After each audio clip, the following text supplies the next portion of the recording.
જી જય શ્રી કૃષ્ણ મિત્રો। તો હોય અમારા કાળુભાઈ ચમનભાઈ બે જણા બેઠા છીએ કે શું કરે આપણે even પૂછો શું કરો ભાઈ ચમનભાઈ તમે? આ ઝાડ વર્ષોથી વાવ્યું આ જો આ બધો ઝાડ વાવ્યો પણ એકે મોટા થતા નહીં છે કે શું થયું? અને ભાઈ એકદમ હાથ વાળો ઉઠે પોણી વાગો બધા ખાતર નો છે તો એકે ઝાડ ઉગતા નહીં। શીકરા ઝાડને શું થઈ ગયું? હાલે અમે આ મથો પણ કોઈ થાતું નહીં। અને ભાઈ અમે તો રૂચમ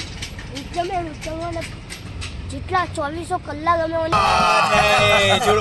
સેવા કરો તો કોઈ ખાતું નહીં। અને અમે ઓનું કોઈ બિયારણ તો લાવ્યું નહીં, અમે દોસ્તાના ઘેરથી વસોડીને લાયા એટલે ઉગતું નહીં। શીખર શું થયું અને કોઈ ખબર નહીં। અને ભાઈ અને જો તમને ઓની ટેકનિક ખબર હોય તો કોમેન્ટમાં લખજો। અને કાળુભાઈ અને ચમનભાઈના વિડીયો નવા જોવા હોય તો લાઈક શેર અને સબસ્ક્રાઇબ કરજો। Bye bye.